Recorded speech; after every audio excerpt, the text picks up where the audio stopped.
So your first house is all about your body, yourself, your outer appearance, how you appear to others, how you are perceived by others, and what you're projecting outward as well. So with Libra in there, this is again an air sign, and Libra is all about finding balance. So this could just be with the way you are projecting yourself to others. Keep an even keel, keep your attitudes and perhaps your outer projections on a balanced way, so that that whatever you're saying and whatever you are imparting to others is going to be well received. Librans can also sometimes be a little bit indecisive. So if there's something that you're wanting to get across, perhaps prepare in advance if possible, so that when you do have your say, or when you are interacting with others, you're coming across in a positive way. Librans are generally very dignified people. They don't like confrontation. They don't enjoy dramas, so they like to negotiate and keep things flowing, and to come, to use their air qualities, which is the mind, to assess and to come to a happy medium. So also from the body point of view, it could be that if you are looking to start a new outward regime, whether it's working on your body, perhaps it's exercise, or perhaps just improving the way you look, go for a classic look, and just don't go to extremes in any way. Just keep an even keel through this period. When it comes to the second house, we have the North Node, which is appearing in there. The North Node is always to do with life purpose. It's if you're into following, your past lives, or thinking about what you've brought in from past lives, the North Node is all about moving on from that and moving into your life purpose for this particular incarnation.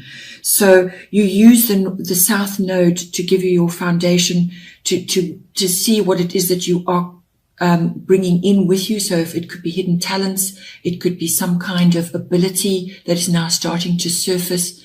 It could also just be putting to bed past issues which have dogged you, and now you need to move forward into a clearer path and feel more at home in that particular house. Now the second house is all to do with income, your money that you've got coming in. It's to do with values. It's also to do with property, your environment, and and your stability. It's also to do with what you love, what you desire and what you would like to own. So with the North Node life's purpose coming in there, it indicates that possibly elements are coming in for you now which are going to give you a boost to move you forward in the direction of that you need to go in. So it could be just some kind of windfall, or some kind of push in the direction that you're wanting to go, the direction that you've set for this lifetime. So you're starting to feel a lot more comfortable in your life purpose. There's going to be some sort of support in that endeavor. It could also just be coming home to yourself when it comes to your own values and what you want to move forward with in your life. So it's almost like a positive push in the direction of that you're wanting to head in this lifetime. So you may want to ponder a little bit, put to bed the past issues that you've perhaps dealt with, things that no longer serving you anymore, and you'd like to move on from them, and point yourself north, head north to your guiding light, and to what it is that you feel you would really like to achieve, or you would like to just lay the foundation for in this lifetime. In the third house, we have Mercury, which is mind. This is Mercury rules the third house, so it's in its own house. The third house is all to do with all forms of communication, whether it's verbal, written, even body communication. It's also to do with contracts. It's to do with your siblings and early education and short trips, like small trips. So with Mercury appearing in there, you're asked to turn your mind to what it is that you're currently saying, and what you are agreeing to in terms. So that could be contracts of some sort, and apply the analytical side of Mercury to that, and have a good look at what it is you're doing and what it is you're saying, because it also ties in with your eye balance, which is what you're projecting outwards and what's being perceived by others. So and they're both air signs. So you need to bring the air element into your third house to actually help you going forward, because there may be issues coming up. If you're in the media world, if being in the media world is part of your profession, then Mercury in there is a very good thing to have, because it's in its own house and it's all the qualities of Mercury, which is that quick decision-making, witty, inquisitive, curious, and sharp. It's a very quick thinking, think on your feet kind of energy. Also, Mercury rules electronics of all sorts. So if you are buying something, or you're drawing up a contract for something to do with that, just make sure that everything is clear and that you're absolutely 100% happy with what is being put down in terms. And if you need another set of eyes, then do that. But apply your analytical abilities in that regard. And just think about what you're saying, what you're putting down in paper, what you're actually imparting to others. If you're teaching, you may need to obviously bring in the higher principles of Mercury, which I've already mentioned. In your fourth house, you have Cancer, I feel. So this is, again, it's in its own, the Cancer rules the fourth house. So it's in its own house. And Cancerians always bring a watery element. They love their home. They love their family. And they're quite clannish. So you may be closing ranks there when it comes to your home, or just feeling the need to retreat on a regular basis. Withdrawal is necessary. Always remember the crab. The crab is associated with Cancer. They like to withdraw. They skitter along the sands of life, gathering and doing whatever it is they need to do, but they do periodically withdraw, and they have the shell to protect them should they feel insecure or threatened in any way. They've also got that massive claw. So they can be quite protective of their environment and of their family. So don't tangle with them if you're going to annoy them. So when it's applied to your fourth house, this indicates your home. So the fourth house is about your home, and it's about your early, your foundation, your roots, your family's foundation and roots. And Cancerians go through phases of the moon. They can be in full force sometimes, and then they need to withdraw. And things go through phases like that of the moon. So it could also signify change within your home environment. So you just need to go with the flow there, and just be feel super sensitive in your home environment. And just bear in mind that you are you may be interacting with others. It's wonderful to be nurturing, which is, again, the Cancerian thing. It's also the mother. It's wonderful to be nurturing and loving in your home. Just don't be clingy or too overly emotional. Just, be compassionate and be loving, and bring that into your home environment. Because I feel you're going to need it. In your fifth house, you've got Mercury retrograde, which is, it's all about reinvention, anything with a re in front of it. So this could be relief. It could be when you re-look at something, when you review something. And the fifth house is all to do with children. And Cancer is associated with that because it's also involved with children. It rules, it has associations there. So your fifth house, children, it's your creativity, and it's your love affairs, romance, having fun, recreation of all kinds, whether it's sporting or whatever, and just having fun in general. But it can be a good indication of your creativity in this lifetime. And your Mercury retrograde reinvention means you need to relook at this again.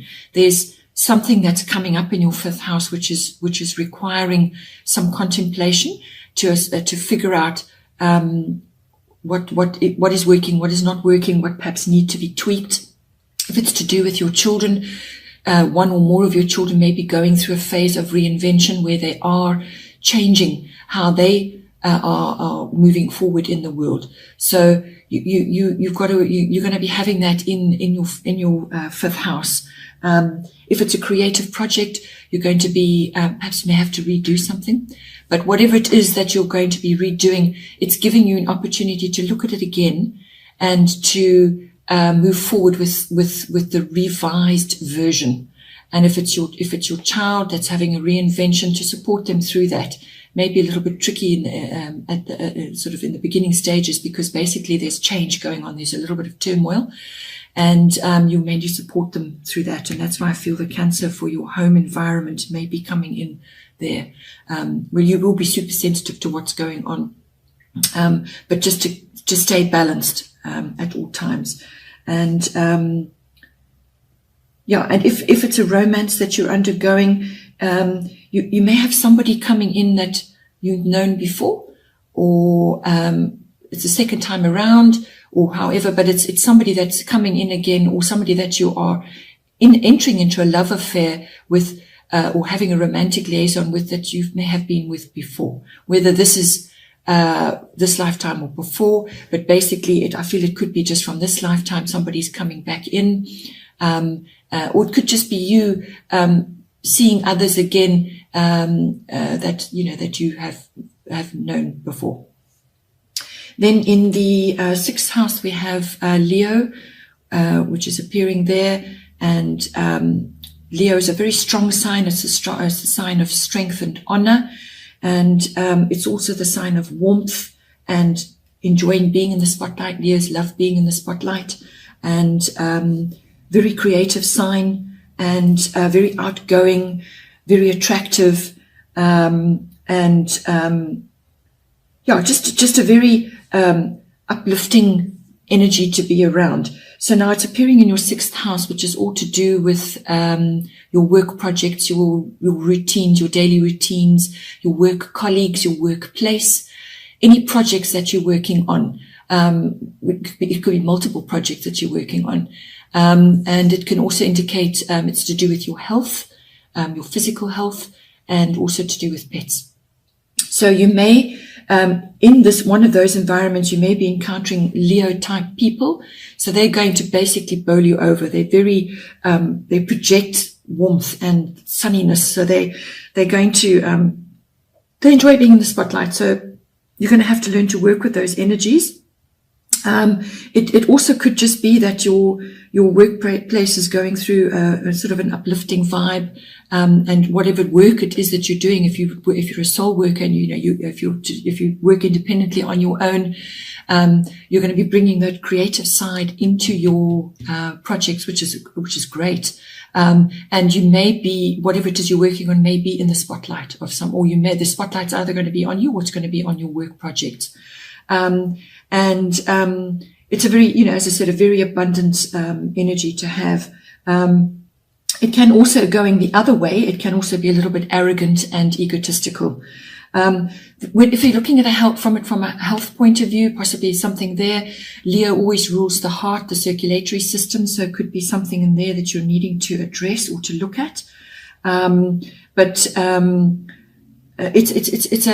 a sunny sign, very warm sign, and you could just be feeling good about yourself as well. But if there are health issues, then to actually address it and look at it. And if you need a checkup, then go for a checkup. Then in the seventh house, which is the house of your relationships, your personal relationships, your one-on-ones, you've got Aries, I am, very fiery sign to be having in there. And this is as I said, your one-on-one, between you and your significant other, or you and your business partner. And it's a very dynamic energy, a very forceful energy, get up and go, lots of fresh ideas, movement, change, moving forward, progression. Or it could just be a really great idea. So if it's a business partnership, there's going to be a lot of energy and a lot of things happening, but forward movement, fiery, passionate, projects that you maybe, or business that you may be starting. If it's to do with you and your partner, a lot of fiery, passionate energy there. and, let's go and get them. Let's get up and go. Let's go and do things. Aries are also very loyal people, actually, when it comes to relationships as well. Once they've decided what they want and who they want, they will go after it. And they will, they put their whole heart into it. So if that's the energy you're bringing into those relationships, your one-on-ones, you and your significant other, that's great. It also can bring in the impulsiveness and the just very ambitious, almost sort of self-centered as well, in a way that you're going after that one particular goal, or you're actually going after that one particular person. So it can also be a very impulsive, very forceful sign. So don't overdo it, but use that passionate, fiery energy and harness the loyalty of the Aries to actually make your relationship better. Then in the 8th house, which is the house of sexual relations, sex, death, and rebirth. So more than likely that's symbolic death and rebirth. And you've got Jupiter and you've got abundance appearing there. Jupiter is the planet of abundance. It's a very positive thing to have in your 8th house. The 8th house is also the house of big finance, like investments, insurance, legacies, inheritances, and taxes. And it's also other people's money. So you could be dealing with other people's money, whether it's your professional, or you're perhaps dealing with it in connection with a committed relationship. The 8th house deals with shared resources between partners. So Jupiter coming in there is a very abundant, very opportunistic energy, joy, good luck, happiness, abundance. It's all those wonderful things, windfalls, just lots and lots of more and more of whatever it is that is joyful. And if it's money, well, that's money. If it's abundance, it's abundance, because abundance can come in all kinds of forms, not necessarily just money. So the resources between you and your significant other, or in your business environment, can expect to have a boost of some sort. Also, Jupiter because it's the biggest planet, it can also be a bit overbearing and a bit egotistical, and exaggeration, going over the top. So just be aware that if it's to do with money, big money, just make sure that if you're making a splash, or you're getting a windfall and now you need to make a massive outlay on something, just think about it. Bring in your Mercury with your 3rd house that you've got appearing there. Bring that in, so that you are placing that money to the highest good. That's going to be the biggest benefit. Don't frit it away, or make an impulsive purchase, or make an impulsive decision. So it's covering all of that, but it's a very positive thing to have. And if it's your sexual energies with your close partner, then again it's bringing in joy and happiness to that area of your life. If it's to do with the symbolic death and the rebirth of something, it's a very positive thing, because what it means is that whatever was there before has died away, and something new is coming out of that. And to have Jupiter in that regard to whatever it might be in your life is a very positive thing.